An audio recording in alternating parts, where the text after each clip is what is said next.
దేవుని స్తోత్రం. మీ మధ్య ఉండటానికి దేవుడిచ్చినటువంటి ఈ సమయాన్ని బట్టి ప్రత్యేకంగా దేవునికి నేను వందనాలు చెల్లిస్తూ ఉంటున్నాను. అదే సమయంలో నన్ను ఆహ్వానించినటువంటి పరిమళ్ మరియు శ్యామల వీరిద్దరికి కూడా ప్రత్యేకంగా వందనాలు చెల్లిస్తున్నాను. మీ సంఘానికి కూడా, మీ సంఘ పెద్దలకు అందరికి కూడా ప్రత్యేకంగా వందనాలు చెల్లిస్తూ ఉంటున్నాను. మొదటిసారి మీ సంఘంలో మాట్లాడటానికి దేవుడు అవకాశం ఇచ్చి ఉంటున్నాడు. దేవుని వాక్యం చదువుకుందాము. యోహాను సువార్త 3వ అధ్యాయము 16వ వచనము మనకందరికీ తెలుసు. మనం చదువుకుందాం. యోహాను సువార్త 3వ అధ్యాయము 16వ వచనము. దేవుడు లోకమును ఎంతో ప్రేమించెను కాగా ఆయన తన అద్వితీయ కుమారునిగా పుట్టిన వాని యందు విశ్వాసముంచు ప్రతివాడును నశింపక నిత్యజీవం పొందునట్లు ఆయనను అనుగ్రహించెను. చిన్న ప్రార్థన చేసుకుందాము. దయగలిగిన ప్రభువా, ప్రేమ కలిగిన తండ్రి, నీకు స్తోత్రాలు, వందనాలు చెల్లించుకుంటున్నాము. ఈ నీ పునరుత్థాన దినమున సంఘముగా కూడుకొని నిన్ను ఆరాధించేటువంటి కృపనిచ్చినందుకు నీకు స్తోత్రాలు, వందనాలు చెల్లించుకుంటున్నాము. దేవా, నిన్ను ఎరిగినటువంటి బిడ్డలముగా మా మాటల ద్వారా, పాటల ద్వారా మేము నిన్ను స్తుతించి ఉంటున్నాం తండ్రి. ప్రభువా, నీకు స్తోత్రాలు, వందనాలు చెల్లించుకుంటున్నాం. అయోగ్యులం ప్రభువా, మట్టి ధూళి వంటి వారం తండ్రి. అయినను ప్రభు అయిన యేసుక్రీస్తు వారిలో మీరు మమ్మల్ని జ్ఞాపకం చేసుకొని భూమి పునాదులు వేయబడక మునిపే మాకు రక్షణను సిద్ధపరిచి మమ్మలను మీ బిడ్డలుగా అంగీకరించటానికి యేసుక్రీస్తుని లోకానికి పంపించినటువంటి విధానాన్ని బట్టి ప్రభువా నీకు స్తుతి స్తోత్రాలు చెల్లించుకుంటున్నాం. ఆయనను బట్టి మాత్రమే మేమేమై ఉన్నామో అయి ఉంటున్నాం. కేవలం ప్రభువా నీ అత్యధికమైనటువంటి ప్రేమను బట్టి, కృపను బట్టి, వాత్సల్యతను బట్టి నీకు స్తుతి స్తోత్రాలు చెల్లించుకుంటున్నాం తండ్రి. మీరు ఏమై ఉన్నారో తండ్రి, ఎరుగుటయే నిత్యజీవము అనేటువంటి విషయాన్ని మేము తెలుసుకుంటూ ఉంటున్నాం. మా జీవితంలో నిత్యజీవాన్ని మీరు ఇచ్చారు యేసుక్రీస్తు ద్వారా. నీకు వందనాలు, స్తోత్రాలు. ఇదిగో ప్రభువా మా తండ్రి, ఈ సమయంలో నీ వాక్యం మేము ధ్యానిస్తూ ఉంటుండగా మీరు మాతో మాట్లాడమని బ్రతిమలాడుకుంటున్నాం. నీ వాక్య సత్యాన్ని మేము గ్రహించటానికి కృప చూపించమని బ్రతిమలాడుకుంటున్నాం. ఇంకా మారినటువంటి జీవితాలు ఉన్నట్లయితే వారి జీవితంలో మార్పు తీసుకొని రమ్మని అడుగుతున్నాం. నీకే స్తోత్రాలు, వందనాలు చెల్లించుకుంటూ ఈ సమయాన్ని మా కొరకు మీరు ఆశీర్వదించమని, పరిశుద్ధాత్మ దేవ మా మధ్యలో మీరు సంచరించమని యేసుక్రీస్తు నామం పేరట స్తుతించి ప్రార్థించి వేడుకుంటున్నాం తండ్రి. Amen, amen. మనకందరికీ ఈ వాక్యం బాగా కంటతో వచ్చు కదా. ఎంతమంది కంటతో వస్తుంది ఈ వాక్యం? ఇది ఎక్కువగా సండే స్కూల్లో కూడా మనము కంటత వాక్యంగా నేర్పిస్తూ ఉంటాం కదా. రైట్. ఈ వాక్యమును మీరు బాగా గుర్తుపెట్టుకోవటం కొరకు నేను పాట రూపంలో పాడతాను. అక్కడున్న మాటలే మొత్తం, మనం కల్పించేది ఏమి లేదు. సరేనా? ఆ వాక్యాన్ని బాగా గుర్తుపెట్టుకోవాలి. అందుకొరకు నేను పాట రూపంలో మీకు పాడి వినిపిస్తాను. సరేనా? నేర్చుకుంటారా? రైట్. దేవుడు లోకమును ఎంతో ప్రేమించెను, దేవుడు లోకమును ఎంతో ప్రేమించెను కాగా ఆయన తన అద్వితీయ కుమారునిగా పుట్టిన వాని యందు విశ్వాసముంచు ప్రతివాడును నశింపక నిత్య జీవం పొందునట్లు ఆయనను అనుగ్రహించెన్, ఆయనను అనుగ్రహించెన్. పాడదామా?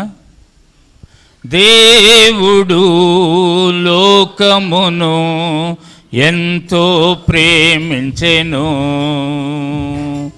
దేవుడు లోకమును ఎంతో ప్రేమించెను, కాగాయన తన ద్వితీయ కుమారునిగా పుట్టిన వానియందు విశ్వాసముంచు ప్రతివాడును నశింపక నిత్య జీవం పొందునట్లు ఆయనను అనుగ్రహించెన్.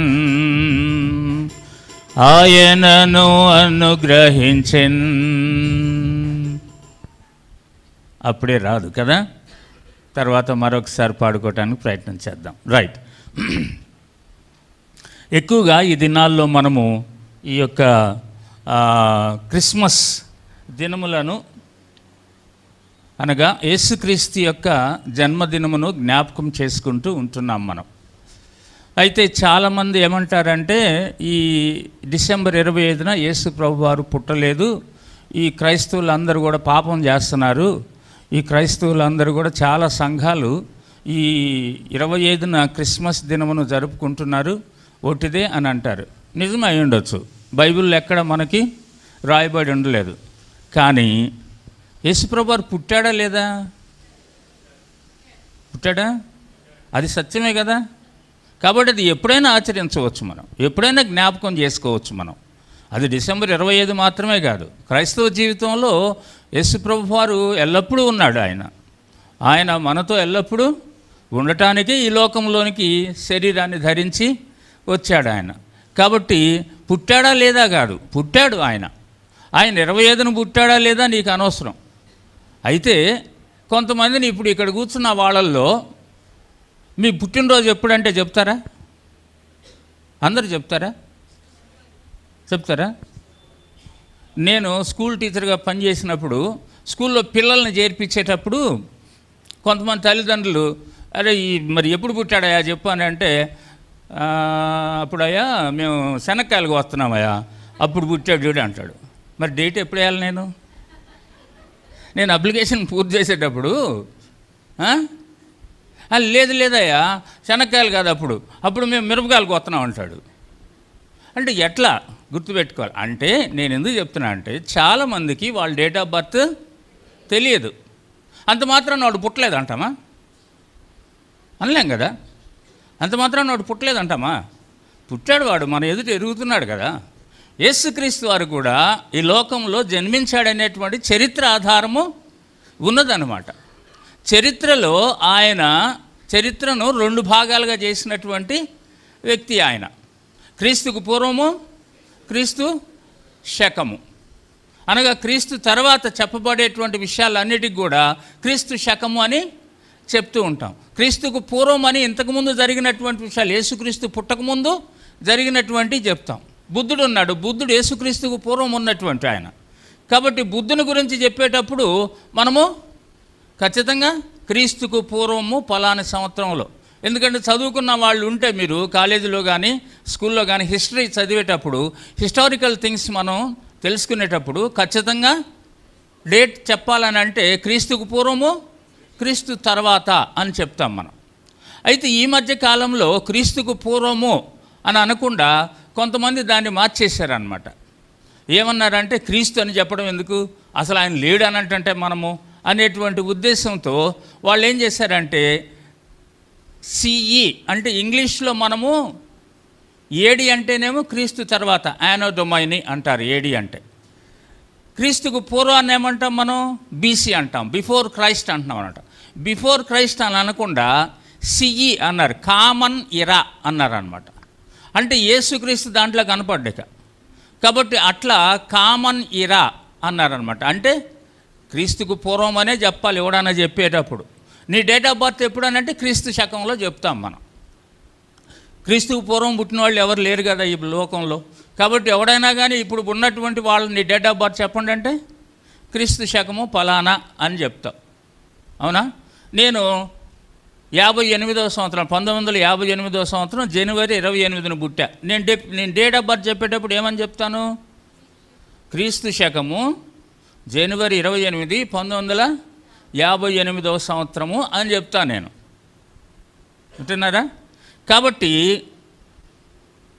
యేసుక్రీస్తు ఉన్నాడు అనేటువంటి విషయము సత్యము. ఎవడైనా కానీ బయట ఎవడైనా కానీ ఇప్పుడు ఈ మధ్యకాలంలో కొంతమంది తయారయ్యారన్నమాట. వాళ్ళు ఏమని చెప్తున్నారంటే అదంతా కట్టుకథ, ఒక కల్పిత కథ అని చెప్తున్నారనమాట. వాడికి అసలు చరిత్ర తెలియదు. చరిత్ర తెలియకుండా వాడు ఇష్టానుసారంగా నోటికొచ్చింది వాగేస్తూ ఉంటాడు రోడ్లు అమ్మడబడి.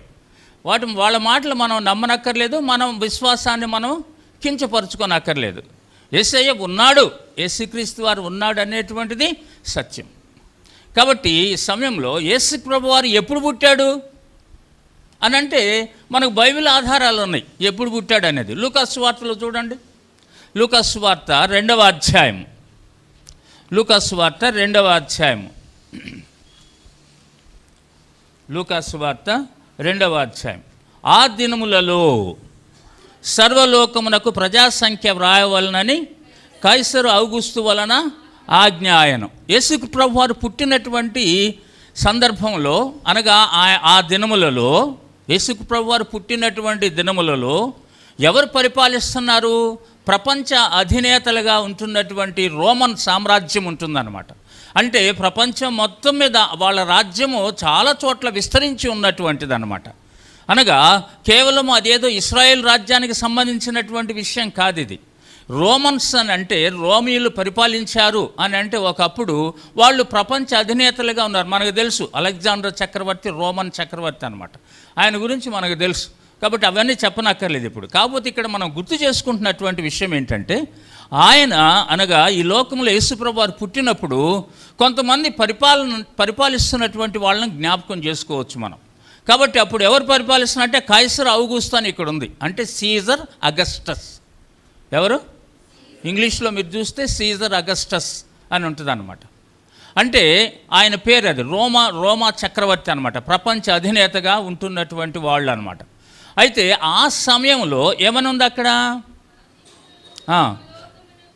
ఏమని? సర్వలోకమునకు, అంటే సర్వలోకము అని అంటే ఏది? రోమీల పరిపాలనలో ఉన్నటువంటి సామ్రాజ్యం అనమాట. అనగా చాలా సామ్రాజ్యాలు ఉన్నాయి వారి చేతిలో అప్పుడు ఆ దినాల్లో. ఎప్పుడో సంగతి ఇది? 2000 సంవత్సరాల క్రితం సంగతి నేను మాట్లాడుతున్నాను. అనగా ఇప్పటికి 2024వ సంవత్సరం కదా. నువ్వు ఒకవేళ ఇప్పుడు జరుగుతున్నటువంటి ఈ విషయాన్ని గురించి 2024 అని చెప్పకపోతే ఎవరికి అర్థం కాదు. కాబట్టి 2024 ఎందుకు వచ్చింది?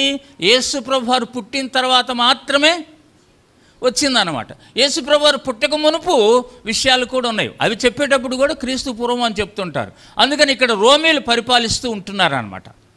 ఎప్పుడు పరిపాలిస్తున్నారు అని అంటే క్రీస్తుకు పూర్వము 4వ సంవత్సరం నుండి ఈ యొక్క చరిత్ర గురించి మనం బైబిల్లో రికార్డ్ చేయబడిన విషయాన్ని బట్టి చూస్తున్నాం. క్రీస్తుకు పూర్వము 4వ సంవత్సరం అంటే అర్థం ఏంటంటే మనం ఎప్పుడైనా సరే పూర్వం అని చెప్పినప్పుడు ఆ డేట్స్ చెప్పేటప్పుడు వచ్చే కంది తక్కువకు వస్తుంది అనమాట. అంతేగాని ఇక్కడ ఒకేసారి పెద్ద సంవత్సరం గురించి చెప్పం మనం. 4వ సంవత్సరం అంటే అర్థం ఏంటంటే ఇంకొక 4 సంవత్సరాలకి యేసు ప్రభు వారు పుడతాడు అనగా అదనమాట. వాస్తవానికి చరిత్ర మనకు చెప్తున్నటువంటి విషయాన్ని బట్టి అర్థం చేసుకుంటున్నాం మనం. కాబట్టి ఈ రోమీల పరిపాలనటువంటి సమయంలో అక్కడ ఇంకొక మాట రాయబడింది. ఇది కురేనియు సిరియా దేశమునకు అధిపతి అయి ఉన్నప్పుడు జరిగిన మొదటి ప్రజాసంఖ్య. దేవుని బిడ్డలారా గమనించండి, ఈ లోకంలో ఎవరైనా మహానుభావుడు పుట్టాడు అని అంటే ఎవరు ఆ సమయంలో ఎవరు పరిపాలిస్తున్నారు? ఆ రాజ్యాన్ని ఎవరు పరిపాలిస్తున్నారు? లేకపోతే ఏ గవర్నమెంట్ ఉన్నదో ఆ టైంలో ఎవరు ముఖ్యమంత్రిగా ఉన్నాడు, ఎవడు ప్రధానమంత్రిగా ఉన్నాడు, లేకపోతే ఎవడు ఎంఆర్ఓగా ఉన్నాడు ఆ గ్రామంలో, ఇవన్నీ మనం చూస్తాం. అలాగే యేసుప్రభు వారు పుట్టడానికి ముందు ఎవరు పరిపాలిస్తున్నారని అంటే ఇది కురేనియు సిరియా దేశానికి అధిపతిగా ఉన్నాడు. కురేనియస్ అనేటువంటి ఆయన సిరియా దేశాన్ని పరిపాలిస్తున్నాడు ఆ టైంలో. ఇన్ని ఆధారాలు ఉన్నాయి మనకి. రోమన్ గవర్నమెంట్ని పరిపాలిస్తుంది ఎవరు? రోమా సామ్రాజ్యాన్ని కైసర్ ఔగుస్తు అని ఉంది ఇక్కడ, అంటే సీజర్ అగస్టస్. ఇక్కడ కురేనియస్ అనేటువంటి అతని గురించి చదువుతూ ఉంటున్నాం మనం, గమనిస్తున్నారా? కాబట్టి ఆయన టైంలో, ఆయన సిరియాకి అధిపతిగా ఉంటున్నటువంటి టైంలో జరిగినటువంటి మొదటి ప్రజాసంఖ్య అని అన్నారు. అనగా ఆయన టైంలో రోమీలు ప్రపంచంలో ఉన్నటువంటి వాళ్ళ సామ్రాజ్యములో వాళ్ళ అధికారం కింద రాజ్యాలన్నిటిని గురించి కూడా వాళ్ళు ఎంతమంది ప్రజలు ఉన్నారో వాళ్ళ లెక్క తీసుకొని రండి అన్నారు. మనకు కూడా జరుగుతూ ఉంటాయి అప్పుడప్పుడు కదా, 10 సంవత్సరాలకు ఒకసారి మనకి జరుగుతూ ఉంటుంది అన్నమాట. తెలుసా మీకు ఆ సంగతి? ప్రజాసంఖ్య అంటే ఇళ్ళమ్మడి తిరిగి మనం వివరాలన్నీ రాసుకుంటూ పోతూ ఉంటారు కదా, అది ఎవరెవరు ఎంతమంది ఉన్నారు, స్త్రీలు ఎంతమంది, పురుషులు ఎంతమంది, పిల్లలు ఎంతమంది, ఉద్యోగస్తులు ఎంతమంది, చదువు లేని వాళ్ళు ఎంతమంది, ఇవన్నీ తెలుస్తాయి అన్నమాట. దాన్ని బట్టి అర్థమవుతుంది కదా.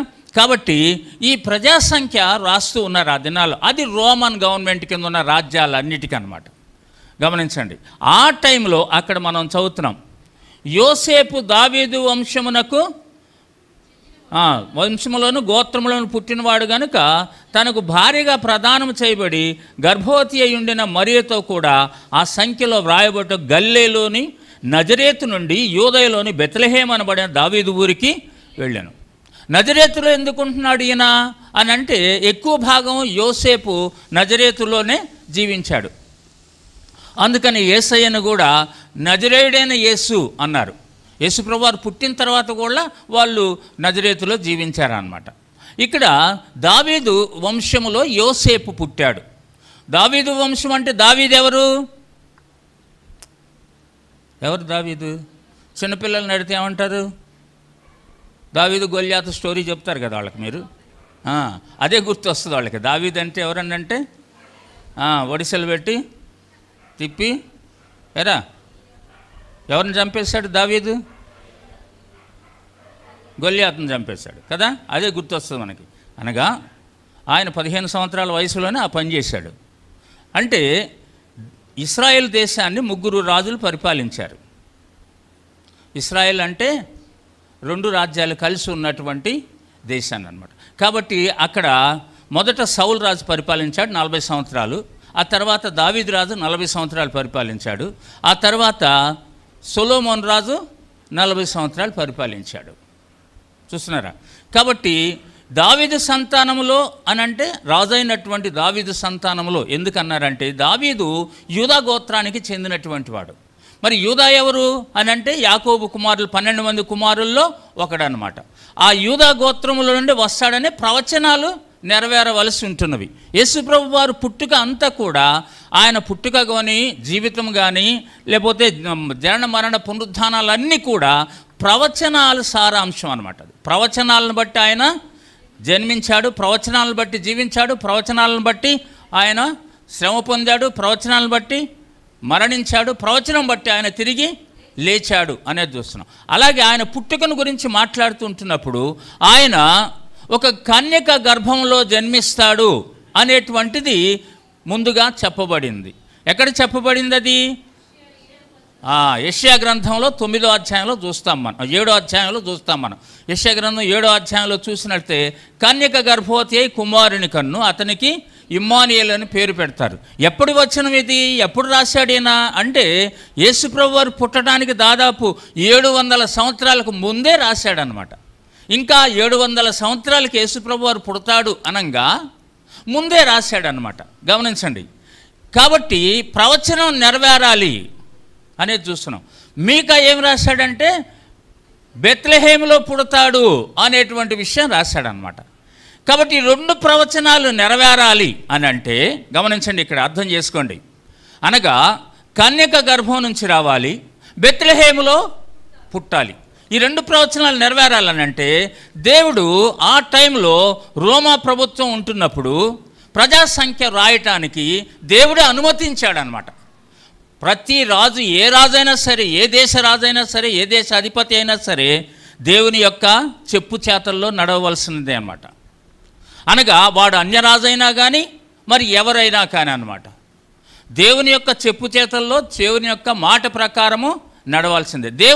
దేవుడు తన ప్రవచనాన్ని నెరవేర్చడం కొరకు ఆయన ఏం చేశాడంటే సరిగ్గా కాలము సంపూర్ణమైనప్పుడు అని చూస్తాం మనం. అది గలతీ పత్రిక 4వ అధ్యాయం 4వ వచనంలో చూస్తే చదవండి ఒకసారి. గలతీ పత్రిక 4:4 చూడండి దయచేసి. కాలము పరిపూర్ణమైనప్పుడు దేవుడు తన కుమారుని చూసారా ఎలా పంపాడు? చదవండి. ఆయన స్త్రీ యందు పుట్టి. రైట్, చాలమ్మా. అయితే గమనించండి, అక్కడ కాలము పరిపూర్ణమైనప్పుడు దేవుడు తన కుమారుని లోకంలోని పంపించడానికి ఏర్పాటు చేశాడు. ఏమి కాలం పరిపూర్ణమైందని అంటే, ఇప్పుడు దావీదు సంతానములో నుంచి రావాలి ఆయన. అదే సమయంలో ఆయన బెత్లెహేములో పుట్టాలి. గమనించండి, ఇక్కడ కన్యక గర్భంలో పుట్టాలి.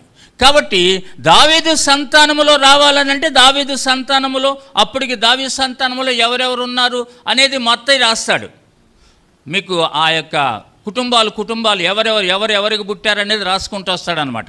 దాంట్లో చివరికి వచ్చినట్లయితే యోసేపు ఎవరి సంతానం నుంచి వచ్చాడో రాస్తాడనమాట.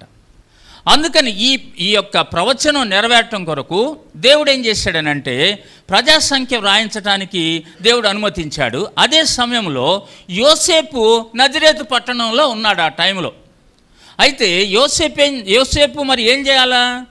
యేసుప్రభు వారు బెత్లెహేములో పుట్టాలంటే, బెత్లెహేము దావీదు యొక్క సొంత ఊరు అనమాట. అనగా దావీదు వంశస్థులందరూ కూడా బెత్లెహేముకి వెళ్ళవలసి ఉంటుందన్నమాట. ఏది? ప్రజాసంఖ్యలో రాయబట్టానికి, జనాభా సంఖ్యలో రాయబట్టానికి, జనాభా లెక్కలు అని చెప్తుంటాం కదా మనం. అక్కడ రాయబట్టానికి ఆయన ఎక్కడికి వెళ్ళాలా? సొంతూరు వెళ్ళాలా. మనం కూడా చాలాసార్లు మన పిల్లలు వేరే వేరే ప్రదేశాల్లో చదువుతున్నా కానీ, లేకపోతే ఉద్యోగాలు చేస్తున్నా కానీ, ఇదిగో ఇక్కడ ఇప్పుడు ప్రజాసంఖ్య రాస్తున్నారు, జనాభా లెక్కలకు వస్తున్నారు, మీరు ఆ 2 రోజులు వచ్చి వెళ్ళండిరా, వాళ్ళకి ఆ విషయాలు చెప్పాలి మీరు అని మనం ఖచ్చితంగా అలా పిలుస్తూ ఉంటాం. అదేవిధంగా యోసేపు ఏం చేశాడంటే దావీదు సంతానంలో పుట్టాడు కాబట్టి ఎక్కడికి వెళ్ళాలా? బెత్లెహేముకి వెళ్ళాలా. బెత్లెహేములో తన యొక్క ప్రజాసంఖ్యలో వాళ్ళ పేర్లు వ్రాయించాలన్నమాట. దేవుని బిడ్డలారా గమనించండి, దేవుడు ఎప్పుడైనా సరే తన నోట నుంచి వచ్చినటువంటి మాటను నెరవేర్చడం కొరకు తను ఖచ్చితంగా పరిస్థితులను తనకు అనుకూలంగా మారుస్తాడనమాట. అందుకనే బెత్లెహేములో యేసుప్రభు పుట్టాలి అని అంటే యోసేపు బెత్లెహేముకి వెళ్ళటానికి ఏం చేశాడు? ఆ దినాల్లో ప్రజాసంఖ్య రాయటానికి అనుమతించాడనమాట. గమనించిన దేవుని బిడ్డలారా, అయితే కన్యక గర్భమునందు పుట్టాలి అని యెషయా గ్రంథంలో చదివాం మనం. మరి దానికేం చేశాడు అని అంటే, ఆయన యోసేపునే ఎందుకు ఎన్నుకున్నాడు అని అంటే కాలము సంపూర్ణమైనది. యోసేపుని ఎన్నుకున్నటువంటి సమయానికి, అనగా కాలం సంపూర్ణమైనప్పుడు యోసేపుని ఎన్నుకున్నాడు అనమాట. అంటే ఆ టైంలో దావీదు సంతానంలో యోసేపు ఉన్నాడు. అంతేకాదు, ఆయనకు ప్రధానం చేయబడినటువంటి మరియమ్మ గారు ఉన్నారు. ఆయనకు ప్రధానం అంటే వాస్తవానికి యూదుల్లో ఈ విధంగా అనగా వాళ్ళు ప్రధానం చేయబడ్డ తర్వాత వాళ్ళు ఎన్ని రోజులైనా ఆగవచ్చు. మనమైతే ప్రధానం చేసిన తెల్లారే పెళ్లి చేసేస్తుంటాం మనం. గమనిస్తారా? ఎందుకనంటే ఎవడో ఒకడు పుల్లలు పెడతాడేమో మళ్ళీ పెళ్ళి అంతా చెడగొట్టేస్తారని మనం వెంటనే పెళ్లి చేయడానికి పూనుకుంటాం. అటు చేసినా కానీ కొంతమంది విడిపోతున్న వాళ్ళు ఉన్నారనుకోండి. అయితే మనం ఇక్కడ గుర్తించాల్సినటువంటి విషయం ఏంటంటే, మరియమ్మనే దేవుడు ఎందుకు ఎన్నుకున్నాడు అనేది ఆలోచించండి. కన్యక గర్భవతి కుమారుని కన్ను. ఇప్పుడు ఈ దినాల్లో మరియమ్మను పూజించే వాళ్ళు ఎక్కువైపోయారు. అక్కడక్కడ మనం ఆ మాటకు వస్తే భారతదేశంలో చాలామంది మరియమ్మనే పూజిస్తూ ఉంటారు. గవర్నమెంట్ లెక్కలో ఏంటంటే ఆ మరియమ్మను పూజించే వాళ్ళే క్రైస్తవులు అనుకుంటారనమాట. కానీ వాళ్ళు క్రైస్తవులు కానే కాదు. ఎందుకనంటే దేవునిని తప్ప ఇంకెవరినైనా పూజిస్తే ఆడు క్రైస్తవుడు కాదు. సత్యదేవుడైనటువంటి యేసుక్రీస్తును మాత్రమే పూజిస్తే వాళ్ళు క్రైస్తవులు అవుతారు. దేవుని బిడ్డలారా అర్థం చేసుకోండి. ఎందుకు మరియమ్మని దేవుడు ఎన్నుకున్నాడు అంటే ఇప్పుడు చదువుదాం రండి. లూకాసు వార్తలోకి రండి. లూకాసు వార్తలో మొదటి అధ్యాయం 27వ వచనం చదవండి. దావీదు వంశస్థుడైన యోసేపును ఒక పురుషునికి ప్రదానం చేయబడిన కన్యక యొద్దకు దేవుని చేత పంపబడిన ఎవరు? గబ్రియేలు. ఆ కన్యక పేరు మరియ. దయాప్రాప్తురాల, నీకు శుభము, ప్రభువు నీకు తోడై ఉన్నాడు.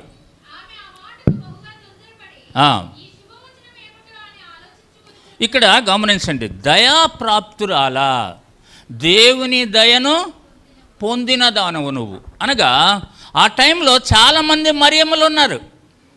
యూదా దేశంలో చాలామంది మరియమ్మలు ఉన్నారు. గమనిస్తున్నారా? ఆ నజరేతులో కూడా చాలామంది మరియమ్మలు ఉన్నారు. చాలామంది అంటే నీకెట తెలుసు అంటావా? యేసుప్రభు వారు సిలువ వేసేటప్పుడు యేసుప్రభు వారు సిలువ దగ్గర కొంతమంది మరియమ్మలను చూస్తాం మనం. అవునా? మళ్ళీ ఆడికి వెళ్ళొద్దులే మనం, అంటే మీకు గుర్తు చేస్తున్నాం, మీరు తర్వాత చదవండి అదంతా కూడా. కాబట్టి దేవుడు ఈ మరియను ఎందుకు ఎన్నుకున్నాడు అని అంటే యోసేపుకు ప్రధానం చేయబడింది ఆమె. మరి యోసేపు ఎవరు అని అంటే చెప్పండి, దావీదు సంతానములోని వాడు. కాబట్టి ప్రవచనం నెరవేరాలి అని అంటే ఆయన దావీదు సంతానములో, యూదా గోత్రంలో దావీదు సంతానం నుండి రావాలి యేసుక్రీస్తు వారు. కాబట్టి అది ఎప్పుడు రావాలి? కాలము సంపూర్ణమైనప్పుడు, దేవుని సమయంలో దేవుడు తన కార్యాలని చేస్తాడు. అందుకనే మీరు ఆ పైన చూసినట్లయితే ఏది మొదటి అధ్యాయంలోనే 20వ వచనం చూడండి.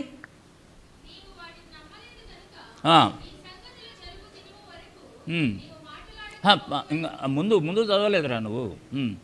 నా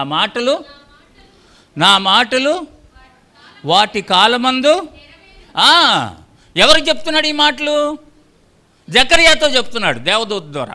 దేవుడు నా మాటలు వాటి కాలమందు నెరవేరును. అలాగే ముందుగా చెప్పబడిన ప్రవచనాలన్నీ కూడా ఎక్కడ నెరవేరుతున్నాయి? వాటి కాలమందు నెరవేరును. అనగా దేవుని సమయము అది. యోసేపు మరియమ్మ ఇద్దరు కూడా ప్రధానం చేయబడినటువంటి సమయము దేవుని సమయము. యూదా గోత్రములో రావాల్సి ఉంటున్నాడు అనేటువంటిది అర్థం చేసుకోండి. కాబట్టి మరియమ్మని ఎందుకు ఎన్నుకున్నాడు? ఈ మరియమ్మని అని అంటే ఆమె యోసేపుకు ప్రధానం చేయబడింది. యోసేపు దావీదు సంతానములోని వాడు. కరెక్ట్గా సమయం కొరకు ఎదురు చూశాడు దేవుడు. ఆ సమయంలో మరియమ్మ అందుకని ఏమంటున్నాడు? దయాప్రాప్తురాలా, దేవుని దయను పొందినటువంటి దానవు నీవు. దేవుని బిడ్డలారా గమనించండి, అంత మాత్రాన మనుషులను దేవతలుగా పూజించకూడదు. మీలో ఎవరైనా సరే అలా పూజ చేసేవాళ్ళు ఉంటే మానేసేయండి, దేవుని దగ్గర క్షమాపణ అడగండి. చాలామంది ఈ దినాల్లో మరియమ్మని ఇంట్లో పెట్టుకొని పూజ చేస్తూ ఉంటారు. వద్దు అట్లాంటిది. మనుషుల్ని పూజించకూడదు. దేవుడు ఎప్పుడు కూడా సర్వశక్తి కలిగినటువంటి దేవుడు, సర్వోన్నతుడు. ఆయన సమీపింపరాని తేజస్సులో ఉన్నటువంటి వాడు. ఆయనను పూజించాలి మనం, మనుషులను కాదు. అందుకని ఇక్కడ నేను మీకు ఆ విషయం జ్ఞాపకం చేస్తూ ఉంటున్నాను. మరియమ్మనే ఎందుకు ఎన్నుకున్నాడంటే అది కారణం, దయాప్రాప్తురాలు ఆమె. అర్థమవుతుందా? ఈరోజు నిన్ను నన్ను ఆయన ఎన్నుకున్నాడు. దేవుని దయను పొందినటువంటి వారముగా ఉంటున్నాం మనం. దేవుని దయను పొందాం కాబట్టి ఇక్కడ కూర్చొని ఉన్నాము. దేవుని దయను పొందలేని వారు చాలామంది బయట ఉన్నారు, అనేకమైనటువంటి దీనావస్థలో ఉంటున్నారు. దేవుని కృపను బట్టి ఇక్కడ ఉన్నాం మనం. మరియమ్మ కూడా అదేవిధంగా దేవుని దయను పొంది ఆయన ఈ లోకానికి రావటానికి ఏర్పాటు చేసుకున్నాడు ఆమెని. గమనించండి దేవుని బిడ్డలారా. కాబట్టి ఇక్కడ మనం చూస్తుంటున్నప్పుడు కొంతమందికి అంటే ఎందుకు మరియమ్మని ఎన్నుకున్నాడంటే అందుకొరకు నేను ఈ కారణాలు చెప్తూ ఉంటున్నాను, అర్థం చేసుకోండి. అయితే ఇక్కడ మనం చూసినట్లయితే ఆమె కన్యకగా ఉన్నది. ఇందాక మనం చదివాం యెషయా గ్రంథంలో, కన్యక గర్భవతి అయి కుమారుని కనును. ఈమె ఇంకా పురుషుని ఎరుగనిది. ఆమె చెప్పుద్ది, అయ్యో నేను పురుషుని ఎరగని దానిని ఇవన్నీ ఎలాగ సంభవించును అని చెప్పి అడుగుద్ది అన్నమాట. అయితే అప్పుడు ఏమంటాడు మీరు అక్కడ చూడండి, 34వ వచనం తర్వాత 35వ వచనం. దూత పరిశుద్ధాత్మ నీ మీదికి వచ్చును, సర్వోన్నతిని శక్తి నిన్ను కమ్ముకొనును, గనుక పుట్టబో శిశువు పరిశుద్ధుడై దేవుని కుమారుడు అనబడును. అర్థం చేసుకోండి, సర్వోన్నతిని శక్తి నిన్ను కమ్ముకొనును. దేవుని బిడ్డలారా, ఈ దినాల్లో ఈ విషయం కూడా మరియమ్మ గర్భం ధరించినటువంటి విషయము చాలామంది తెలియనటువంటి వారు, అనగా చరిత్రను కాలరాయాలనుకుంటున్నటువంటి వారు చాలామంది ఏమంటున్నారంటే పరిశుద్ధాత్మను ఒక వ్యక్తే ఆయన. అయితే పరిశుద్ధాత్మను మరియమ్మ ఇద్దరు కలియటం ద్వారా యేసుప్రభు పుట్టాడురా అని చెప్తున్నారన్నమాట. చాలా దుర్మార్గం. వాళ్ళకి తెలియదు. ఎందుకు వాళ్ళు అలా మాట్లాడుతున్నారంటే సత్యాన్ని తెలుసుకోవటానికి కూడా ఆశపడరు వాళ్ళు. సత్యాన్ని తెలుసుకున్నప్పుడు సత్యాన్ని అర్థం చేసుకున్నప్పుడు నువ్వు ఆయనను దేవునిగా ఆరాధిస్తావు అన్నమాట. దేవుని బిడ్డలారా, ఇక్కడ మనం చూస్తున్నప్పుడు సర్వోన్నతుని శక్తి నిన్ను కమ్ముకొనును. దేవుడు పరిశుద్ధాత్మ ద్వారా ఆమెకు గర్భాన్ని ఇచ్చాడనమాట. నేను ఒక విషయం మీకు జ్ఞాపకం చేస్తాను. ఏంటంటే, ఆఫ్రికా దేశంలో చాలా అద్భుతాలు జరుగుతాయని కొంతమంది చెప్తూ ఉంటారనమాట. కొంతమంది దైవ సేవకులు చెప్తూ ఉంటారు. అది ఎంతవరకు నిజమో నాకు తెలియదు. కానీ ఒకసారి ఒక సంఘటన నేను చదివాను అన్నమాట. అది నిజంగా జరిగిందో లేదో నాకు తెలియదు, కానీ వాళ్ళు జరిగినట్టు రాశారనమాట. దాన్ని ఎలాగా అని అంటే, ఎక్కువగా ఆఫ్రికా దేశంలో కొన్ని ప్రదేశాల్లో, కొన్ని రాష్ట్రాల్లో వ్యభిచారం ఎక్కువగా ఉంటుందన్నమాట. అన్ని రాష్ట్రాలు అని చెప్పట్లేదు నేను. కొన్ని రాష్ట్రాల్లో వ్యభిచారం ఎక్కువగా ఉంటుంది. ఆ వ్యభిచారంలో ఉన్నటువంటి ఒక స్త్రీ మారు మనసు పొందింది. అనగా మారు మనసు పొందక ముందు ఆమె గర్భం వస్తుంటుంది, ఊరక తీసేయించుకోవాల్సి వస్తుందని గర్భసంచే తీసేయించుకుంది, ఆపరేషన్ చేయించుకొని. ఎందుకంటే అది వృత్తి అన్నమాట వాళ్ళకి, దాని మీద డబ్బు సంపాదించుకుంటూ ఉంటారు. కాబట్టి ఆమె గర్భసంచి తీసేయించుకుంది. ఆ తర్వాత ఆమె మారు మనసు పొంది ఆమె దేవాలయానికి రావడానికి వస్తూ ఉందన్నమాట. ఒక చర్చ్కి వస్తూ ఉంది. అక్కడ పాస్టర్ గారు చెప్పినటువంటి వాక్యాన్ని బట్టి పశ్చాత్తాపడి పాపాన్ని ఒప్పుకొని ఇంకా విచారాన్ని వదిలేసిందనమాట. ఆమె చక్కగా మరి వచ్చి ప్రతి ఆదివారం లేకపోతే మా సంఘానికి వచ్చి దేవునిలో ఎదుగుతుంటున్నప్పుడు ఆ పాస్టర్ గారు ఏమన్నాడంటే, అమ్మ నువ్వు మారు మనసు పొందావు కదా, నువ్వు ఒంటరిగా ఉన్నావు కదా, నేను కూడా ఒంటరిగా ఉన్నాను, నాకు ఇంకా వివాహం కాలేదు, నేను నిన్ను వివాహం చేసుకోవాలనుకుంటున్నాను, నేను ప్రార్థన చేస్తాను, దేవుని చిత్తం అయితే చేసుకుందాం, మీరు కూడా ప్రార్థన చేయండి అన్నారనమాట. అయితే ఆమె ఏమని చెప్పిందంటే, అయ్యా నేను ప్రార్థన చేస్తాను బాగానే ఉందలే, కానీ అయితే నాకు గర్భసంచి లేదు, పిల్లలు పుట్టరు మనకి, ఆ విషయం కూడా దేవునితో చెప్పి ప్రార్థన చేయి, దేవుడు నిన్ను నడిపిస్తే రా పెళ్లి చేసుకుందాం అని చెప్పింది అనమాట. అప్పుడు ఆయన ఏమన్నాడంటే, ఏం పర్వాలేదమ్మా, వివాహం అంటే కేవలం పిల్లలు పుట్టడానికే కాదు, దేవుని కొరకు మనము ఈ లోకంలో సాక్షులుగా ఉండాలా, స్త్రీ పురుషులుగా, భార్యాభర్తలుగా, అందుకొరకు నేను అని చెప్పినప్పుడు సరే అని ఇద్దరు ప్రార్థన చేశారు, సంఘానికి చెప్పారు, వాళ్ళిద్దరు కలిసి పెళ్లి చేసుకున్నారు. పెళ్లి చేసుకున్న తర్వాత సంవత్సరానికి ఆమె గర్భం వచ్చింది. ఇది జరిగిన విషయంగా రాశారనమాట. మీరు అనొచ్చు ఎట్టొస్తుందాయా అని. మరియమ్మ గర్భం ధరించింది కూడా ఇలాంటిదే. అనగా నువ్వు అనుకోవచ్చు, పురుషుని కలయిక ద్వారా గర్భం వస్తుంది అని అనుకుంటే దేవునికి అసాధ్యమైనది ఏది లేదు ఈ లోకంలో. అంటే నేను ఆ కథ నమ్మమంటలేదు, అదేదో జరిగిన విషయం నమ్మమంటలేదు, కానీ దేవునికి అసాధ్యమైనది ఏది లేదన్నమాట. దేవుని బిడ్డలారా అర్థం చేసుకోండి. ఎందుకు చెప్తున్నా అంటే, యేసు ప్రభువారు ఈ లోకంలోనికి రావటానికి దేవుడు మరియమ్మ అనేటువంటి ఒక ఆమెని ఎన్నుకున్నాడు అనమాట. ఆమె వివాహానికి నిశ్చయించబడింది, కానీ ఆమె ఇంకా పురుషుని ఎరగనటువంటిది. అనగా వాళ్ళిద్దరు సంసార జీవితంలోనికి రాలేదన్నమాట. దేవుని బిడ్డలారా అర్థం చేసుకోండి. అనగా యేసు ప్రభువారు ఈ లోకంలోనికి రావటానికి దేవుడు ఏర్పాటు చేసిన మార్గం అది. అయితే కొంతమంది ఏమంటారనంటే, అలా ఎలా జరుగుద్ది, సైన్స్కు వ్యతిరేకం కదా, సైన్స్ ప్రకారం అయితే స్త్రీ పురుషుల కలయిక వల్లనే జరుగుతుంది అని అంటారు. కొంతమంది ఏమన్నారనంటే, కొంతమంది బోధకులు, తెలిసి తెలియనటువంటి బోధకులు, మన బోధకులే, కొంతమంది ఏమంటే టెస్ట్ ట్యూబ్ బేబీస్ జాటల ఈ దినాల్లో అట్టాగే అన్నారు. అసలు ఆ టెస్ట్ ట్యూబ్ బేబీ ఎట్టొస్తుందో ఆ బోధకుడికి తెలియదు అనమాట. అందుకనే టెస్ట్ ట్యూబ్ బేబీస్ని పోలుస్తూ ఉన్నారనమాట. తప్పు అది. టెస్ట్ ట్యూబ్ బేబీలు కూడా స్త్రీ యొక్క కణము, అలాగా ఆ స్త్రీ యొక్క అండము, అదే సమయంలో పురుషుని యొక్క కణము, రెండు కలిస్తేనే వస్తాయి టెస్ట్ ట్యూబ్ బేబీస్. అనగా వేరే ఆ యొక్క ఏది గర్భసంచిలోనికి పంపిస్తారు, స్త్రీ గర్భసంచిలోనికి పంపించిన తర్వాత అక్కడ జైగోట ఏర్పడుద్ది అనమాట. కానీ అది గమనించండి దేవుని బిడ్డలారా, యేసుప్రభు పుట్టుక అలాంటిది కాదు.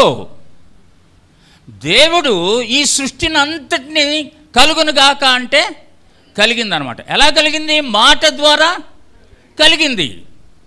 కాబట్టి ఒక స్త్రీ గర్భం నుంచి ఆయన రావటం అనేటువంటిది ఆయన దృష్టిలో ఆశ్చర్యమేమి కాదు, అసాధ్యమేమి కాదనమాట. అందుకనే ఆయన ప్రవచనము నెరవేరుట కొరకు ఆయన మరియ గర్భం నుంచి వచ్చాడనమాట. ఇది అర్థం కావటం కొరకు చెప్తున్నాను నేను.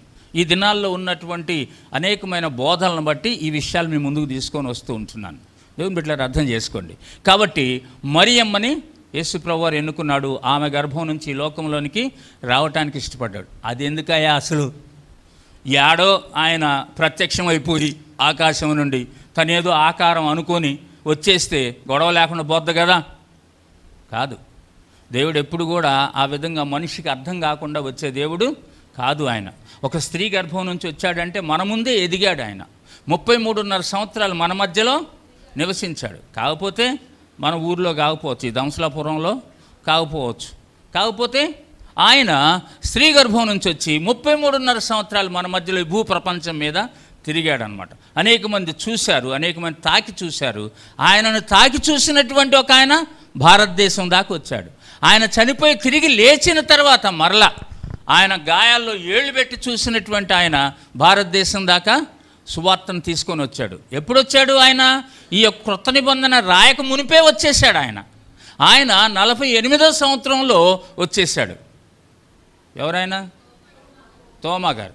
కానీ భారతదేశానికి వచ్చింది ఆయన 52వ సంవత్సరం, 53వ సంవత్సరం అంటారు.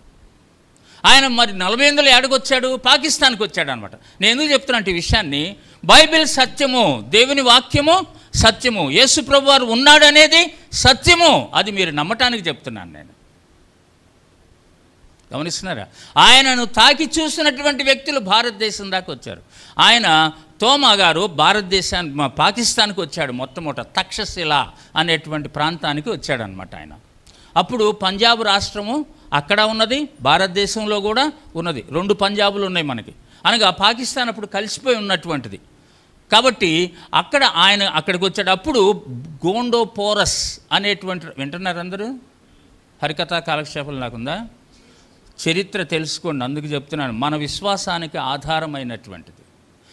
గోండో పోరస్ అనేటువంటి ఆయన అక్కడ పరిపాలిస్తూ ఉంటున్నాడు అనమాట. ఆయన దగ్గరికి వచ్చాడు. ఆయన దగ్గర ఎందుకు వచ్చాడు అని అంటే, ఆయన్ని పరిచయం చేసుకొని, ఈ తోమ టెక్నికల్ వర్కర్ అనమాట. అంటే కార్పెంటరీ వర్క్. ఆయన కార్పెంటరీ వర్క్ వచ్చు, బేల్దార్ పని కూడా వచ్చు అనమాట, మన భాషలో చెప్పాలని అంటే. అందుకని ఆయన దగ్గర చేరినప్పుడు అక్కడ బిల్డింగ్స్ కట్టేటప్పుడు ఆయన సహాయం చేస్తూ ఉండేవాడు. ఆ విధంగా ఉండి క్రీస్తు సువార్త చెప్పాడు. గోండో పోరస్కు కూడా చెప్పాడనమాట. గోండో పోరస్ మారాడు, ప్రభువుని రక్షకునిగా అంగీకరించాడు. ఎప్పటి సంగతి నేను చెప్పేది? ఏం తమ్ముడు, ఎప్పటి సంగతి నేను చెబుతుంది? 1948 కాదు, ఎప్పుడు? 48వ సంవత్సరం. ఇదేమో 2024వ సంవత్సరం. దీని వెనక్కి వెళ్ళండి మీరు.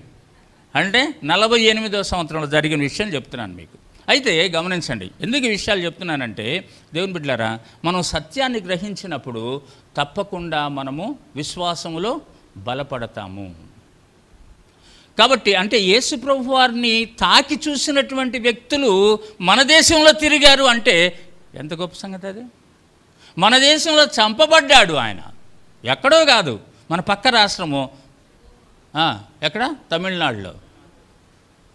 తమిళనాడులోనే చంపబడ్డాడు. ఆయన సమాధి తమిళనాడులో ఉన్నది. అందుకనే థామస్ మౌంట్ రోడ్ అంటారు. స్టేషన్ నుంచి మీరు బస్సులు చూడవచ్చు, థామస్ మౌంట్ రోడ్ బస్సెస్ అనమాట. అనగా ఆయన చంపబడినటువంటి ఆ యొక్క కొండ మౌంట్, ఆ రోడ్డుకి, ఆ రోడ్డు అంటే అక్కడ దాకా వెళ్ళేటువంటిది అనమాట, థామస్ మౌంట్ రోడ్డు. గమనిస్తున్నారా?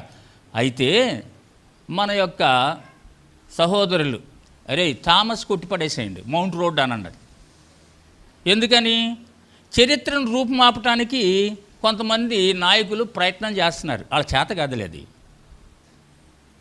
గమనిస్తున్నారా? నేను ఎందుకు చెప్తున్నాను ఈ విషయాన్ని అంటే, యేసుప్రభు వారు ఈ లోకంలో పుట్టాడనేది సత్యము, యేసుప్రభు వారు మన కొరకు జీవించాడనేది సత్యము. ఇది ఈ సత్యాన్ని మీరు గుర్తించండి. అందుకనే ఇక్కడ మనం చూసినట్టు 2-3 విషయాలు చెప్పి ముగించేస్తాను నేను. ఇక్కడ మనం గమనిస్తున్నటువంటి విషయం ఏంటంటే, యేసుప్రభు వారు ఎవరు మరి అని అంటున్నప్పుడు, మొదటిగా ఇందాక మనం చూసాం, దేవుడు లోకమును ఎంతో ప్రేమించెను. దేవుడు పరిశుద్ధుడు. మొట్టమొదటిగా వినండి, దేవుడు పరిశుద్ధుడు. ఆయన కన్యకకు ఎందుకు జన్మించాల్సి వచ్చింది? ఆయన సర్వోన్నతిని శక్తి కమ్ముకొని ఆయన సర్వోన్నతిని కుమారుడని ఎందుకు కనబడ్డాడు అని అంటే, దేవుడు పరిశుద్ధుడు. పరిశుద్ధుడైనటువంటి దేవుడు పాపాన్ని సహించడు. పాపాన్ని సహించడు అనగా మానవుడు పాపం చేస్తే దేవుడు ఏం పర్వాలేదురా, నిరీక్షణగా ఏం పర్వాలేదురా, నీకెందుకురా, నేను ఉన్నాను కదా అనే దేవుడు కాదేనా. ఏం చేస్తాడైనా నా పాపానికి శిక్ష విధించినటువంటి దేవుడు అన్నమాట. ఖచ్చితంగా శిక్షిస్తాడు దేవుడు. ఎందుకనంటే దేవుడు న్యాయవంతుడు. దేవుని లక్షణాలు ఇవి. దేవుడు న్యాయవంతుడు కాబట్టి పాపం చేసిన వానికి శిక్ష విధించకపోతే ఆయనేమి న్యాయస్థుడు? అన్యాయస్థుడైపోతాడు.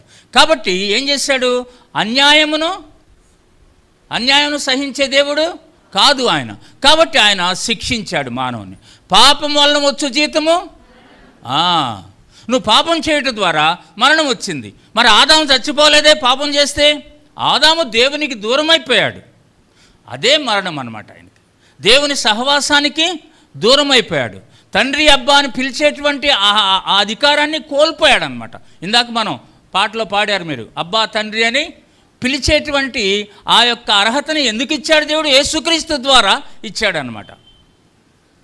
కాబట్టి గమనించండి, దేవుడు పరిశుద్ధుడు, దేవుడు న్యాయవంతుడు, దేవుడు మానవుని శిక్షించే దేవుడు. అయితే మరి దేవుడు ప్రేమామయుడు. దేవుడు ప్రేమామయుడు. దేవుడు ప్రేమామయుడు కాబట్టి ఆయన ఏం చేశాడు అంటే, పాపిని శిక్షించినటువంటి దేవుడే ఆ పాపమును మానవుని మీద మోపితే వాడు ఇంకా నిత్య నరకాగ్నికి వెళ్ళిపోతాడు. దుష్టునితో పాటు దుష్టుని కొరకు వాని దూతల కొరకు నిత్య నరకాగ్ని ఉంచబడి ఉంటున్నది. మనం వెళ్ళటానికి కాదు, దుష్టుని కొరకు వాని దూతల కొరకు.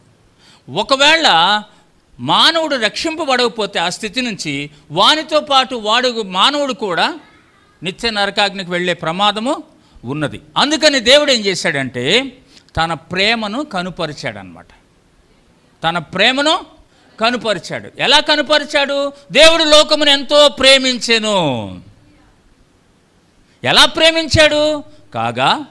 కాబట్టి ప్రేమించాడు కాబట్టి ఆయన తన అద్వితీయ కుమారునిగా పుట్టిన వాని యందు విశ్వాసముంచు ప్రతివాడును నశింపక నిత్యజీవం పొందినట్లు ఆయనను. కాబట్టి యేసుప్రభువు వారు మన తరపున మన కొరకు శరీరాన్ని ధరించాడనమాట. నేను అందుకని ఒక విషయం చెప్తాను మీకు. అంటే ఎందుకు శరీరాన్ని ధరించవలసి వచ్చింది అని అంటే, దేవుడు ఆత్మస్వరూపి, దేవునికి రక్తమాంసములు లేవు. కాబట్టి ఆత్మస్వరూపి అయినటువంటి దేవుడు రక్తమాంసములు కలిగినటువంటి ఈ మానవుని కొరకు, ఈ మానవుని విడిపించటం కొరకు ఈ లోకంలోనికి రావాలంటే రక్తమాంసములు ధరించాలి. అందుకని వాక్యము శరీరధారి అయి మన మధ్య నివసించెను అనేది చూస్తాం మనం. వాక్యము శరీరధారి అయి మన మధ్య నివసించాడు. ఎందుకు అనగా ఆయన ఈ శరీరంలో ఉన్నటువంటి ఈ మానవుడు ఏ శోధనలు అయితే ఎదుర్కొంటున్నాడో వాటన్నిటి నుండి వాడిని విడిపించాలంటే తను కూడా ఆ స్థితిలోనికి రావటానికి ఇష్టపడ్డాడు. అందుకనే యేసు ప్రభువు వారు సంపూర్ణమైనటువంటి మానవుడు. అర్థం చేసుకోండి. కొంతమంది ఏమంటారంటే ఆయన దేవుడు కాబట్టి అట్లా ఉన్నాడండి అంటారు. కాదు, ఆయన దేవుడు, అదే సమయంలో సంపూర్ణమైన మానవుడు. ఆయన మన కొరకు ఈ యొక్క రక్తమాంసములు ధరించి వచ్చాడనమాట. ఒక చిన్న పిల్లవాడు, బడిలో చదువుకుంటున్నటువంటి పిల్లోడు, ఆ ఇంటర్వెల్ టైంలో వెళ్ళిపోయి అక్కడ గ్రౌండ్లో చూస్తూ ఉన్నాడు. అక్కడ చీమలు పోతూ ఉన్నాయి అన్నమాట. చీమలు పోతూ ఉన్నాయి. ఆ చీమలు పోతుంటే వాని దగ్గరికి వెళ్ళి పరిశీలనగా చూస్తూ ఉన్నాడు అనమాట, ఏం చేస్తున్నాయి ఇవన్నీ అని. అయితే అక్కడ ఒక చిన్న నీరు కూడా పోతూ ఉందన్నమాట, చిన్న కాలువలాగా పోతూ ఉందన్నమాట. వెళ్ళిపోయి ఆ చీమలన్నీ కూడా ఆ నీళ్ళల్లో పడి కొట్టుకుపోతూ ఉన్నాయి. వరుసగా పోతూ ఉంటాయి కదా అవి, అక్కడికి వెళ్ళిపోయి నీళ్ళల్లో పడి కొట్టుకుపోతున్నాయి.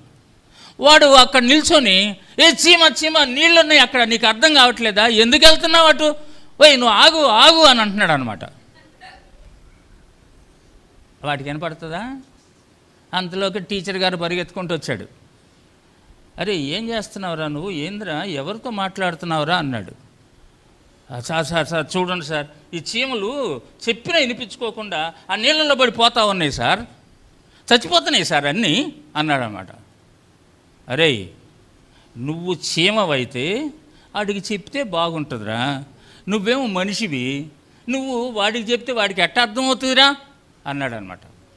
దేవుని బిడ్డలారా, పాపం విషయము మరొక అవతారం వచ్చేసి మనల్ని బాగు చేయలేదు.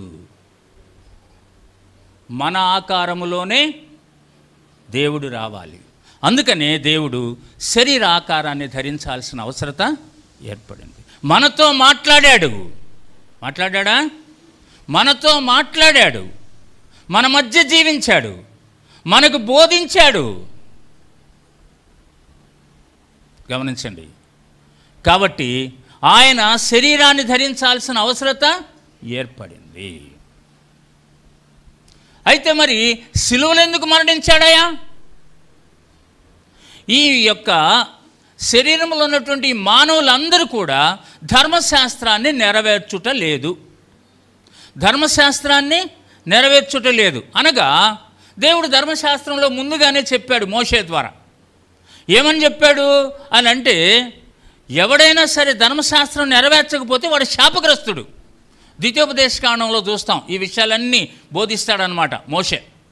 ధర్మశాస్త్రం నెరవేర్చని వాడు శాపగ్రస్తుడు. అయితే ఈ ధర్మశాస్త్రం నెరవేర్చకపోతే రకరకాలైనటువంటి శిక్షలు ఉంటున్నాయి అన్నమాట. అయితే దేవదూషణ చేసినటువంటి వాడు కూడా శాపగ్రస్తుడు. అంటే నేను దేవుణ్ణి అని చెప్పుకోకూడదు ఎవడు కూడా. యేసుప్రభు వారు ఏమని చెప్పాడు? నేనే మార్గము, సత్యము, జీవము అని చెప్పాడు అన్నమాట. దేవుని బిడ్డలారా గమనించండి. కాబట్టి యేసుప్రభు వారి గురించి మనం నేర్చుకుంటున్నప్పుడు ధర్మశాస్త్రము నెరవేర్చినటువంటి మానవులందరి కొరకు ఆయన ఏమన్నాడంటే, నేను ధర్మశాస్త్రాన్ని కొట్టివేయటకు రాలేదు, ధర్మశాస్త్రాన్ని నెరవేర్చడానికి వచ్చాను అన్నాడు అన్నమాట. అందుకని ఆయన ధర్మశాస్త్రాన్ని నెరవేర్చాడు. మీరు లూకాసు సువార్త, మత్తయి సువార్త, మార్కు సువార్త, లూకాసు సువార్త, యోహాను సువార్త, ఈ సువార్తలు చదువుతున్నప్పుడు ఆయన జీవిత విధానము, ఆయన బోధనా విధానము, ఆయన ఎలాంటి బోధలు చేశాడనేది చక్కగా అర్థమవుతాయి అన్నమాట. అయితే ఆయన ధర్మశాస్త్రం నెరవేర్చడానికి వచ్చినప్పుడు మరి ఆయన సిలువ ఎందుకు వేశారు అని అంటే, సిలువ మీద వేలాడినవాడు శాపగ్రస్తుడు. ధర్మశాస్త్రం చెప్పే విషయాలు చెప్తున్నాను నేను. సిలువ మీద వేలాడినవాడు అనగా మ్రాను మీద వేలాడినవాడు శాపగ్రస్తుడు. ధర్మశాస్త్రం నెరవేర్చినవాడు శాపగ్రస్తుడు. శాపగ్రస్తుడిని మ్రాను మీద వేలాడదీయాలి. యేసుప్రభు వారి మీద మోపబడిన నేరం ఏంటంటే, నేనే దేవుణ్ణి అని చెప్పుకుంటున్నాడు. కాబట్టి దేవదూషణ చేస్తున్నాడు. ఆయనలో పాపాన్ని నిరూపించలేకపోయారు. ఆయన పాపం లేదు ఆయనలో ఏ విధమైన పాపము లేదు.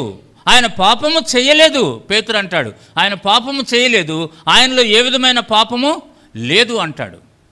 ఇస్కరియోతు యూదా అంటాడు, నిరపరాధ రక్తము ఆయనది, నేను దాన్ని అప్పగించి పాపం చేశాను అంటాడు. నిరపరాధ రక్తము అంటే అపరాధము లేని రక్తం అన్నమాట ఆయనది. ఆయన రక్తంలో పాపము లేనివాడు అనగా పురుషుని కలయిక ద్వారా పుట్టినవాడు కాదు అనేది రక్తము తెలియజేస్తుంది అన్నమాట. దేవుని బిడ్డలారా అర్థం చేసుకోండి. కాబట్టి ఆయన నీతిమంతుడు అయినను ఆయన మ్రాను మీద ఎందుకు వేలాడదీయబడ్డాడంటే, తనకు తానుగా చెప్పుకున్నాడు, నేనే మార్గము, సత్యము, జీవము, పాపములు క్షమించటకు భూమి మీద మనుష్య కుమారునికి అధికారము ఉన్నది అని చెప్పాడు అనమాట. పాపాలు క్షమించడానికి భూమి మీద మనుష్య కుమారునికి అధికారం ఉందంటే పాపాలు ఎవరు క్షమిస్తారు? దేవుడు కదా, నీకెక్కడిది అధికారము? అందుకనే ఇదంతా కూడా వాళ్ళు మనసులో పెట్టుకొని ఆయన సిలువకు ఎక్కించారు. వాళ్ళు కేవలం పాత్రదారులు. సిలువకి ఎందుకు ఎక్కాడంటే, నీ కొరకు, నా కొరకు సిలువ మీద మరణించటానికి. ఎందుకంటే నువ్వు మరణించాలి, నువ్వు ధర్మశాస్త్రము నెరవేర్చని వాడివి, నువ్వు శాపగ్రస్తుడిగా మ్రాను మీద వేలాడదీయబడాలి. అందుకని యేసుప్రభు వారు మ్రాను మీద వేలాడదీయబడ్డాడు, నీ తరపున, నా తరపున. కొంతమంది అంటారు, యేసుప్రభు వారు ఒక్కడు సిలువ మీద మరణిస్తే ఈ ప్రపంచం మొత్తానికి రక్షణ ఎట్టొచ్చిందాయా అంటారు అన్నమాట కదా. ఒకనాడు సానియా మీర్జా టెన్నిస్ ప్లేయర్ ఉంది కదా మనకి, అవునా? సానియా మీర్జా గెలిస్తే ఏమంటున్నారు? ఎందుకని అన్నారు? ఒక్కతేగా గెలిచిందాడ. మొన్న రీసెంట్గా చెస్ ఒకడు గెలిచాడు, ఏం పేరు వాడి పేరు? ఇప్పుడు వాడు గెలిస్తే ఏమంటున్నారు? వాడు ఒక్కడే గెలిచింది, ఏమంటున్నారు చెప్పండి? ఏమంటున్నారు? ఇండియా గెలిచింది అంటున్నారు. ఎట్ట అంటావు ఇండియా గెలిచిందని? వాడు ఒక్కడ గెలిస్తే మరి అది అంగీకరించిన వాడివి, అది సత్యం అని నమ్మేవాడివి. యేసుప్రభు నీ కొరకు చచ్చిపోయాడు రా బాబు అంటే ఎందుకు నమ్మవు? మానవులందరి నిమిత్తం యేసుప్రభు చనిపోయాడంటే ఎందుకు నమ్మవు నువ్వు? కొవ్వు బట్టి నమ్మవు అంతే. అది కొవ్వు ఎక్కువయ్యి నమ్మట్లేదన్నమాట. సత్యాన్ని సత్యంగా అంగీకరించడం నేర్చుకోవాలి మనం. వాక్యాన్ని వాక్యంగా అంగీకరించడం నేర్చుకోవాలి. దేవుని బిడ్డలారా అర్థం చేసుకోండి. కాబట్టి ఆయన మనందరి నిమిత్తము సిలువలో మరణించాడు. మరణిస్తే చరిత్ర అయిపోయేది అంతటితో. ఈ యొక్క పుస్తకం ఉండేది కాదు, ఇక్కడ మనం కూర్చునే వాళ్ళము కాదు. ఆయన మరణించి తిరిగి లేచాడు కాబట్టి మనకు జీవము ప్రసాదించబడు. అందుకనే దేవుడు లోకంను ఎంతో ప్రేమించను కాగా ఆయన తన అద్వితీయ కుమారునిగా పుట్టిన వానియందు విశ్వాసముంచు ప్రతివాడును నశింపక నిత్య జీవం పొందినట్లు ఆయనను అనుగ్రహించాను. ఆయన మరణించి తిరిగి లేచుట ద్వారా నువ్వు కూడా మరణించిన తిరిగి లేస్తావు. నీవు ఈ లోకంలో జీవించినంత కాలము ఆయన కొరకు జీవిస్తావు. దేవుని బిడ్డ, నువ్వు మరణిస్తే తిరిగి లేస్తావు నువ్వు. ఎందుకంటే ఆయన తిరిగి లేచాడు కాబట్టి. ఆయన తిరిగి లేచాడు కాబట్టి నువ్వు కూడా ఈ శరీరం కాదు ఉండేది, ఇలాగే ఉంటుంది ఆ శరీరము. నువ్వు పట్టుకొని కూడా చూడవచ్చు, కానీ పునరుద్ధాన శరీరాన్ని కలిగి ఉంటావు నువ్వు. ఈ యొక్క శరీరం అమర్త్యతను ధరించుకుంటుంది. కొరింథీ పత్రికలో చదువుతాం. నేను అన్ని చెప్పట్లే అందుకని, ఎందుకంటే టైం అయిపోయింది కాబట్టి. గమనించండి దేవుని బిడ్డలారా, మనము మార్పు చెందుతాము. బ్రతికున్నటువంటి మనమంతా మార్పు చెందుతాము. మరి చచ్చిపోయిన వాళ్ళు ఆయన్ని ఎరిగి చనిపోతే, ఆయన ఎందుకు విశ్వాసం ఉంచిన వారు చనిపోతే మరి వాళ్ళు కూడా తిరిగి లేస్తారు. అయ్యా మా పలానా ఆయన చచ్చిపోయాడయ్యా, ఆయన శవం కూడా దొరకలేదయ్యా మాకు. నీకు దొరకపోవచ్చు, రేపు యేసుప్రభు వారికి దొరుకుద్ది. దాని శవం కాదు, తిరిగి లేచినటువంటి శరీరాన్ని చూస్తాం మనం. నువ్వు పరలోకానికి వెళ్తే నీ యొక్క ప్రియులైనటువంటి వారు ఎవరు చచ్చిపోయినా వాళ్ళు యేసుప్రభుని నమ్మి చచ్చిపోయినట్లయితే వాళ్ళు పరలోకంలో నువ్వు చూస్తావు, నువ్వు గుర్తిస్తావు కూడా వాళ్ళని. అంటే భార్యాభర్తల సంబంధం కాదు, అమ్మ కొడుకుల సంబంధం కాదు, మొత్తానికి నీకు తెలుసు వాళ్ళు ఎవరో అనేది ఉంటుంది అక్కడ. ఎందుకని? యేసుప్రభు అని గుర్తించారా పునరుద్ధాన శరీరాన్ని? 500 మందికి కనపడ్డాడు ఆయన. గమనించండి దేవుని బిడ్డలారా, ఎందుకు చెప్తున్నా అంటే యేసుప్రభు వారు ఎందుకు వచ్చాడు ఈ లోకంలోనికంటే నీకు నిత్య జీవాన్ని ప్రసాదించడానికి. ఈరోజు నువ్వు ఈ సత్యాన్ని అంగీకరించి నీ హృదయంలోనికి ఆయన్ని ఆహ్వానిస్తే ఆయన నిన్ను తన బిడ్డగా ఈ లోకంలో సాక్షిగా నిలుపుతాడు. ఆయన వచ్చేదాకా నువ్వు సాక్షిగా ఉండవచ్చు. ఒకవేళ మధ్యలో చనిపోతే నువ్వు ఆయనతో ఉంటావు అన్నమాట. ఆయనతో ఉంటావు నువ్వు. అదే క్రైస్తవ నిరీక్షణ. క్రిస్మస్ అని అంటే నీ పాపములు క్షమించబడటమే నీకు నిజమైన సంతోషము. నువ్వు ప్రభువుతో కలిసి జీవిస్తానన్న సంతోషంతో ఈ లోకంలో జీవించడమే నిజమైన సంతోషం. అది ఏమీ లేకుండా ఏదో ఊరికి మనం పబ్బన్నాలు, లేకపోతే కొత్త బట్టలు, లేకపోతే ఇదిగో ట్రీలు పెట్టుకొని స్టార్లు పెట్టుకొని, మీరు పెట్టారని నేను అంటలేదు ఏమనుకోవద్దు, అంటే ఈ పెట్టుకొని వీటితోనే మన ఆనందం అంతా అని అనుకుంటే నథింగ్. ఈ పెట్టినా ఒకటే, పెట్టకపోయినా ఒకటే. నువ్వు కొత్త బట్టలు వేసుకున్నా ఒకటే, వేసుకోకపోయినా ఒకటే. ముందు నీ ఆత్మ రక్షింపబడ్డదా లేదా అనేది గుర్తించు. యేసుప్రభు వారు ఎందుకు వచ్చాడో తెలుసుకున్నాం ఇప్పుడు మనం. నిన్ను రక్షించడానికి వచ్చాడు, నీ పాపం నుండి విడిపించడానికి వచ్చాడు. కాబట్టి ఈ సత్యాన్ని గుర్తించి నీ హృదయంలోనికి ఆయన్ని ఆహ్వానించు. మరేమని కాదు ఆహ్వానించాల్సింది, యేసు ప్రభువుని ఆహ్వానించు నీ హృదయంలోనికి. ఆయన నీ హృదయాన్ని మారుస్తాడు. ఆయన ఈ లోకంలోనికి మనస్సుని మార్చడానికి వచ్చాడు, మతిని మార్చడానికి వచ్చాడు, మతాన్ని కాదు. ఈ దినాల్లో చాలామంది మత మార్పిడి చేస్తున్నారు అంటున్నారు చూసారా. ఇది మత మార్పిడి కాదు, మతి మార్పిడి. మన మనస్సును మార్చడానికి వచ్చాడు ఆయన లోకానికి. ఈ సత్యాన్ని గుర్తించుదాం, ఆయన హృదయంలోనికి ఆహ్వానించుదాం. దేవుని స్తోత్రం. చిన్న ప్రార్థన చేసుకుందాం.